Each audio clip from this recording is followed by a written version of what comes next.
Hi, this is John Kaufman from salescoachinglab.com. Today I wanted to go over that old trick question that you get in interviews. People try to hit you with it all the time. Sell me this pen. Now, when I'm interviewing salespeople, it's one of my favorite questions to ask them. I absolutely love having people answer this. I usually don't use a pen though because they're expecting a pen, so I'll pick something else. I'll use something like, sell me this stapler. Sell me this stapler. I'll give them 2, 3, 4 staplers on a desk. Ask them to sell me one of them. Now, there's a few things that I'm looking for here. Number one, what is this person's mental approach?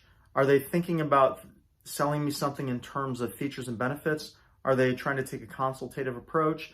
Are they going to essentially hit me with a high-pressure sales tactic? Are they going to try to be my friend? Are they going to be efficient? Are they going to be slow? Are they detail-oriented? There's a lot of things that I can tell about a candidate from simply asking them that particular question. Now, typically when I ask that question, I would say about 80% of the candidates that came into my office would take this stapler right here and they would say, okay, you know what, this stapler right here, this is a fantastic stapler. You really need to buy this stapler. You know what it can do? You can open it, you can close it, you can spread it like this, you can staple things together like that with it. It'll staple paper, it'll staple cardboard, it'll staple pictures together. You can staple, all kinds of things. And then I'll say to them, well, can you staple something to my wall? This stapler doesn't open. You can't staple to my wall with this. I say, I really need a stapler that staples something to my wall. I don't want your stapler. This candidate's now failed my trick question in the interview process. And it really, really could have been avoided. I always had a second stapler sitting somewhere. I might have this stapler here, for instance. Guess what this one will do? It'll staple to my wall. There's a very fundamental problem when you're in sales and you start talking about the features and the benefits of the solution that you have without asking your client what they want or what they need. What your client wants and what they need may be two different things. It may be the same thing, but if you don't ask the right questions, you don't know, and you lose 90% of your ammunition that you need to have to sell that customer. Now, the customer or the candidates that came in my office that were successful, the candidates that got through to the next round, the ones that were ultimately successful on the sales floor or on the phones or in whichever case it was, the ones that were successful very, very consistently led with questions. So if a candidate came into my office and I said, sell me the stapler. And the candidate says, okay, John, what do you need a stapler for? Okay, John, how are you going to be using your stapler? John, what kind of things are you looking to staple? This candidate was very, very, very likely to do well on the floor. Everything that happened after that was pretty much an easy flow. So if somebody asked me, what are you going to be using the stapler for? Well, I'm looking to staple papers together. Okay, great. How many pages are you looking to staple together?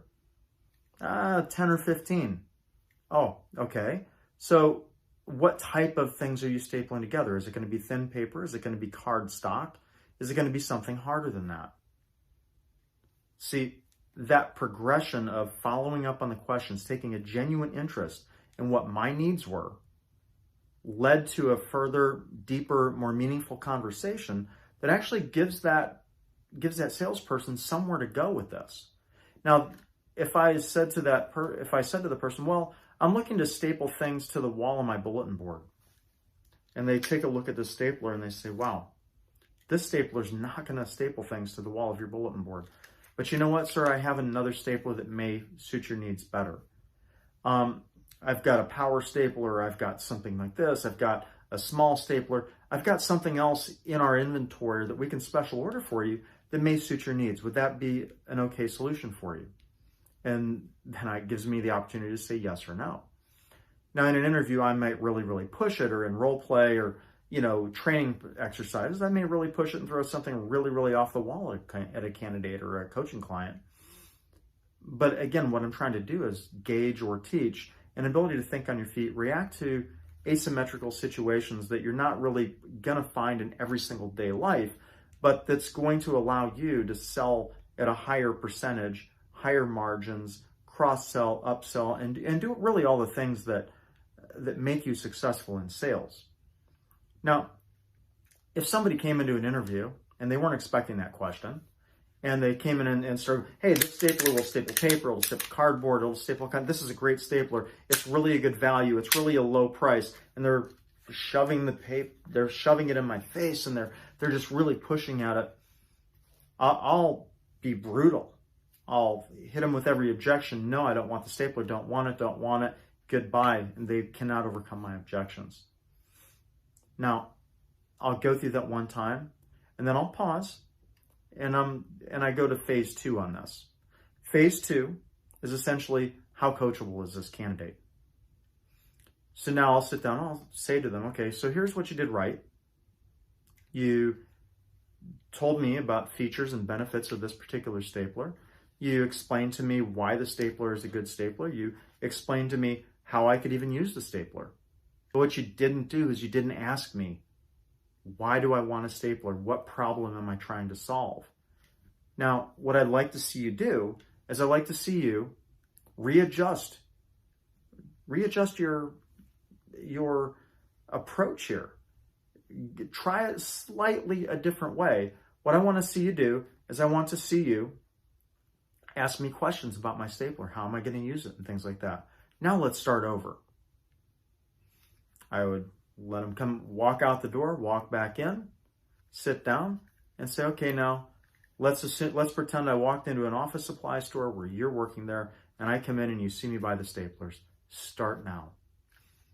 If that candidate comes back over to me and says, Mr. Customer, hey, look, we have staplers here. We've got this kind and that kind and that kind and that kind. Now I'm going to give them a completely different scenario on my side, completely different wants and needs, completely different objections this time. But what I want to see again is, do they come and say, hey, we got all these staplers? What 80% of the candidates again do on that second pass is they go to the stapler that I described wanting last time and they lead with that. It's too late for that. You didn't ask me a question. They take all the questions from that coaching. They'll go and they'll try to sell me the stapler I was looking in last time. Bad move. What I want them to do, and the ones that made it past that second try, were the ones that absorbed what I was really trying to get at them. And they say, okay, hey, Mr. Customer, thank you for coming in today. I see that you're looking at staplers. How is it that I can help you? What has you in my store today? And then I would say, I'm looking for a stapler. Why do you want a stapler? I'm looking to fasten papers together. Okay, is a stapler necessarily the right thing, or is another solution better for you? I want them thinking outside the box. I want them to expand thinking of other things they may be able to offer that might be a higher margin, that might be a larger solution to the or a better solution to the problem. Maybe I come in looking at staplers, but what I really want is a binding solution. Maybe what I really want is glue. Maybe what I really need is paper clips. You don't know until you ask questions. And if you sell me the wrong product, I'll be unsatisfied. I'll be unhappy. I'll give you a bad review online.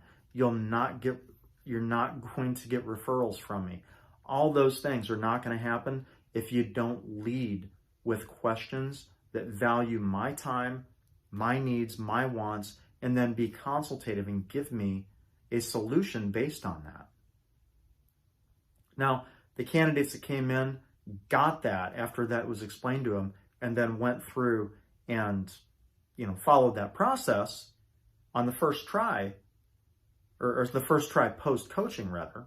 Those candidates, the vast majority of the time, went on to be quite successful in my training programs. I went on to be quite successful on the phones or in a face-to-face sales environment. Again, the ones that really didn't get the chance, because I'm not going to work with somebody that's not coachable.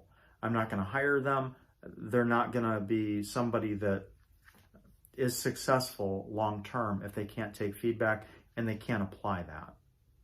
So anytime you're in a interview situation, they say, hey, pretend we're on a cold call. Hey, pretend you're cold calling me and you want to sell me a house. You want to sell me insurance. You want to sell me a car. You want to sell me consulting products, anything like that. You're in that interview process and they hit you with that. The number one thing you need to do every time, and I've messed it up myself and it destroys me when I do it, right? The number one thing you want to do is start asking questions. Discovery is the number one thing you have to do if you ever have this thing come up. Sell me a pen, sell me a stapler. Why do you want the pen? Why do you want the stapler? How are you going to be using it? If it's, again, in a consulting interview, hey, why do you need IT consulting services? Who are you using now? How is that particular vendor or solution working out for you? What do you wish was better about it? What things do you want to make sure that you have now that are present in your next solution? See, these kinds of things that give your customer a chance to understand that you're listening to them, your customer a chance to understand that you want to solve a problem that they have, that may be causing them aggravation emotionally. It may be causing them trouble financially. It may be causing them all kinds of bad things. But you want to be that solution. Whether this is a real life scenario, whether it's an interview, whether it's a trick question, by leading with that, it gives you the opportunity to be in a position that you can continue the process, close the client, and basically have a successful outcome. Anyway, that was all for today. I want to thank you for watching and listening. And if you have any feedback, please leave it below. This is a new channel, and I hope to be adding additional content very much like this going forward on a fairly regular basis. Target right now is once a week, but it could be a little more, a little less, depending on how feedback goes. Anyways, once again, please subscribe, click the bell, do whatever you need to do. But as I produce new content, please watch it, share it. Go to my website at salescoachinglab.com. Follow me on LinkedIn, and let's make sure we can stay in touch. Thank you very much.